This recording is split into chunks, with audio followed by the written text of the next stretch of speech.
Hello and welcome to another Demon 212 PS4 review. Today I'm going to be taking a look at Call of Duty Ghosts, which if you've never played it before, it's an FPS.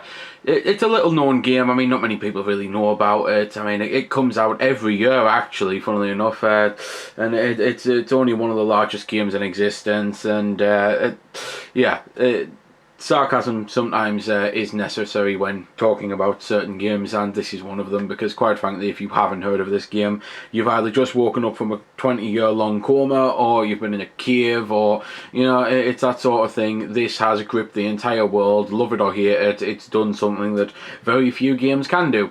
Personally, I'm in the hate camp, basically, because I've just never been keen on any sort of generic slog shooter, and that's what this is. I mean, you've got Half-Life, which is pretty much FPS perfection, and then you've got Borderlands, which is a shooter RPG hybrid, and then you've got this, which is just run kill, die kill, run kill, die, run kill, die kill, run kill, die kill, for pretty much a year until the next one comes out, and then everyone jumps ship to that one, and then it's run kill, die kill, die, run kill. It's just relentless, and it bores the hell out of me. One thing, this has got a few new things to it that I can mention that everyone's going on about, like squads and being able to play as women. There's then also a lot of things that are really annoying people. That I don't know how much of it's true or anything, because I don't exactly sit and play the game endless hour after hour. All I know is that I've got my brother who sits and plays it endlessly hour after hour. My little brother, he's just constantly on it. I've heard a lot of people slating certain unlocks, saying that if you are black and you want a black character, you've got to play it for hundreds of hours to unlock the black character. And then I've got my little brother saying I unlocked the black avatar as like the third thing I did. So I don't know if it's just a random unlock system really to that point or anything like that. Honestly, with Call of Duty, I try the multiplayer for all of 5 minutes, and if it hasn't done anything that makes me think wow, then I just stick to the campaign, because that's all I ever do with online FPSs anyway. I'd much rather be playing other games online than this. So instantly I'm already not the right type of person to be reviewing this game, but it's a PS4 launch game, I've got a PS4, and I felt I might as well do it for those of us who also aren't really that keen on Call of Duty. Anyway, rant over on some actual gameplay, because you might notice them in the options, and there's a load of stuff you can do in there. There's also these the rogue files, which review the classified reports and that. I'm just going to resume the game for now. I'm right at the start, because I know there's a lot of people who buy it just for the multiplayer, but I also know there's a lot of people who buy it just for the single player, and I wouldn't want to ruin anything by playing the last mission and ruin it for people who just buy it for the campaign, especially because the campaigns in Call of Duty games are so relentlessly short. I don't know if that's the right use of the word. They're just pathetically short, I suppose is the way to put it. Because that's what I meant to say really. It's relentless in the fact that it's the same thing over and over and over again, but it's just so stupidly short for people who like long campaigns and that. I mean, again, I've already mentioned like the likes of Half-Life, but I mean Perfect Dark, Time Splitters, especially Time Splitters 2, which as far as I'm concerned was the pinnacle of the series, and I'm hoping it's getting a HD remake at some point. But things like that had decent campaigns with decent lengths, and they had really good stories to them. Whereas this, instead, you've just got the same old, and it's almost the same thing every single game.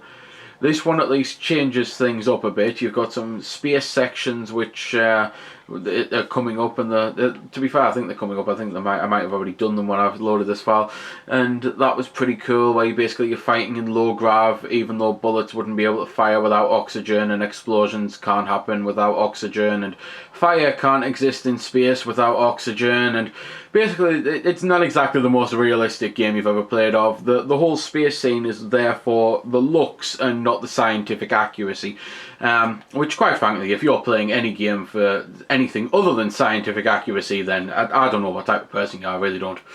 At the end of the day, if you're not playing games to learn things, I mean, anyway, again, sarcasm over. there's some cool things about the campaign though overall as I see it, and using the dog, everyone went mental and going, oh the dog, ah, how funny, let's make fun of the dog, let's make fun of the dog. But the dog is actually a decent gameplay aspect. It'll be one of those things that people have absolutely mercilessly slammed the dog, and then they'll get a plate, they'll enjoy it, and they won't dare say a word about it because they'll either be too scared to for getting leapt on by the people who clearly haven't played the game, or they'll not want to sound like hypocrites because all of a sudden, after months of saying how stupid the dog was, to then enjoy the dog would be quite hypocritical to then change your mind and go, actually the dog's really cool. But there is still going to be people out there who slate it, and a lot of times it'll be people who haven't even played the game. I believe Fish is something else as well. I don't know if Fish was to do with this or Battlefield. I don't exactly keep up with either game's community, but there was something about how the Fish effect and people were going mental about that. Anyway, again, kind of a mini rant over about a dog, of all the things to do a rant about. Right. Graphically, the game is at least fantastic. It's the best looking Call of Duty game ever, but then again, it's the brand new one on the system, and it's still, I don't think, comes anywhere near as good looking as games like Killzone, which I saved that from my last PS4 review for a reason, and I just think Killzone itself is absolutely beautiful. It's the sort of thing like that, it always blows my mind when you think in 8 years from now we're going to see games that are just going to absolutely dominate and decimate everything that we've so far seen that we were impressed with. And it's why I've never understand how people can keep saying, oh, I don't know where they can go from here. I mean, this looks so good. Can they honestly make things look better? Just like, yeah, at one point you were saying that about 2D games, and now we have 3D. Quite frankly, I'm still waiting for the next huge innovation in gaming.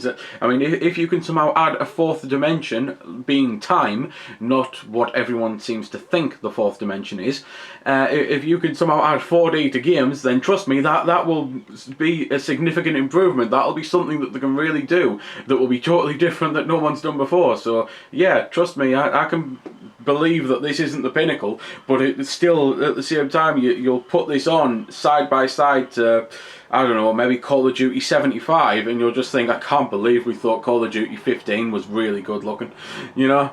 And I don't know which number this is by now. Obviously they don't have numbers, but I honestly can't remember. I know it's something like the 10th in the main franchise, but then there's also been side ones, so it might be around 15. So yeah, it's one of those though. Graphically, for now, at the very least, it looks fantastic. I mean, you've just seen there the gunshots and the blood effect and that. I've never seen it looking better on a Call of Duty game, that's for sure. Gameplay wise with the guns, they're actually okay. I've always said the same thing, that when it comes to a Treyarch Call of Duty, I can't stand how the guns play, so I don't even bother beating the campaigns on them anymore. I've pretty much only done like the Infinity Ward ones. So getting this to actually work was quite important for me to be able to enjoy the campaign, and I think they've done okay on the guns for once, mainly because it's not actually Treyarch, I suppose.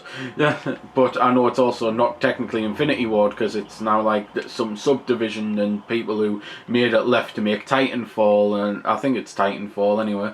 It's one of those, speaking of, I'm actually hoping that Titanfall takes off, because that's the one thing I will say, as per usual, because I keep saying about how I like the campaigns of FPSs.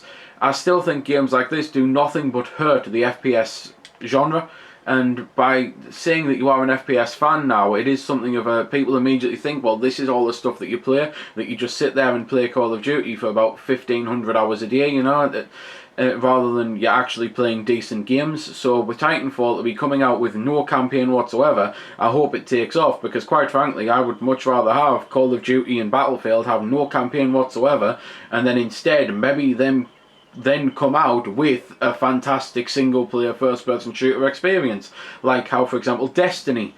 I mean, the guys who do Halo, as much as I absolutely hate Halo, I must admit, Bungie have already wowed the hell out of me with Destiny, and I cannot wait to try that. And seeing as I've got the PS4 here, I can't wait to see what exclusive content's coming for it as well.